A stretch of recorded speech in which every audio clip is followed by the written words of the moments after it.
গণতন্ত্র হিসেবে ভারতবর্ষ যে কোনো দিন ওই ট্যাপটা বন্ধ করে দিলে, চাবি বন্ধ করে দিলে বাংলাদেশ ফিনিশ। কিন্তু বাংলাদেশ থাকুক, বেঁচে পড়তে থাকুক, বাংলাদেশ আমাদের পাশে ভালো প্রতিবেশী হিসেবে থাকুক, ছোট ভাই হিসেবে থাকুক, আমরাও চাই। এবং সে কারণে আপনাদেরও নিশ্চয়ই এই কৌতূহলটা হবে যে ভারত আজকে বাজেটে ঠিক কত টাকা বাংলাদেশের জন্য বরাদ্দ করলো। সেই ব্রেকিং নিউজটা এই মুহূর্তে আপনাদেরকে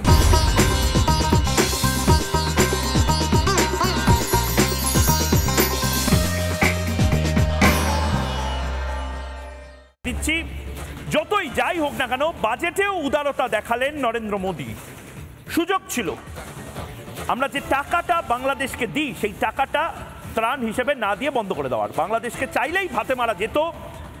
150 কোটি টাকা যদি ভারত প্রতি বছর যে পাঠায় সেটা বন্ধ করে দিত, ভাতে মরত বাংলাদেশ। তবু বড় ভাই হয়ে উদারতা দেখালেন নরেন্দ্র দামোদর দাস মোদী। 2024-25 সালে বরাদ্দ হয় 120 কোটি টাকা। সেই একই টাকা 2025 এবং 26 সালে উন্নয়নমূলক কাজে, ত্রাণের জন্য, বিভিন্ন পরিকাঠামো নির্মাণের জন্য ভারত বাংলাদেশকে দিচ্ছে। বাজেটেও উদারতা দেখালেন নরেন্দ্র মোদী। 120 কোটি টাকা, ভারতীয় মুদ্রায় 120 কোটি টাকা। এই টাকাটা চাইলেই নরেন্দ্র মোদী বন্ধ করে দিতে পারতেন। ডোনাল্ড ট্রাম্প বন্ধ করে দিয়েছে। হাতে পায়ে ধরেও মোহাম্মদ ইউনূস সেই টাকা এখন নিতে পারবেন না। ভারত এই টাকাটা দিয়ে গেল। নরেন্দ্রনাথ বাবু, ভারত কিন্তু বড়দার মতন, বড় দাদার মতন কাজগুলো করছে। আপনারা ছোট ভাই, তবু দুষ্টুমিটা করে যাচ্ছেন।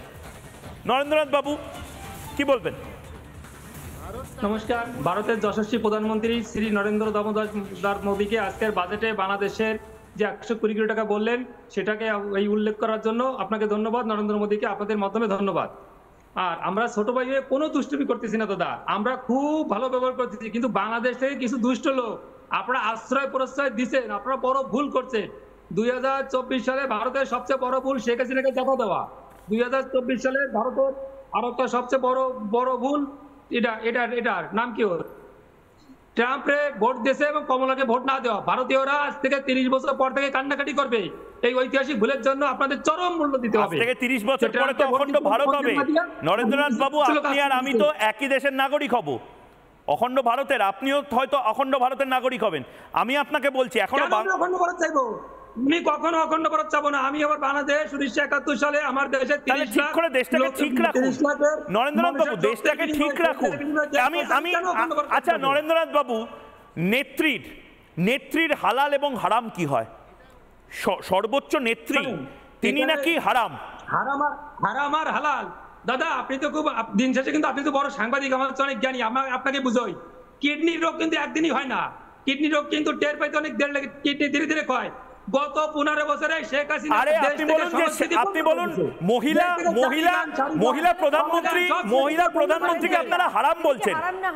মহিলা খালেদা জিয়া, বেগম খালেদা জিয়া হারাম না হালাল জিজ্ঞেস করো, তাহলে তো মিটে গেল। উনি তো বিএনপি সমর্থক, জিজ্ঞেস করো ওনার নেত্রী কি। নানা ধরনের কন্টেন্ট দেখার জন্য লাইক করুন, শেয়ার করুন আমাদের ফেসবুক পেজ, সাবস্ক্রাইব করুন আমাদের ইউটিউব চ্যানেল। পাশাপাশি অন্যান্য ব্রেকিং নিউজের জন্য অবশ্যই চোখ রাখুন রিপাবলিক বাংলায়।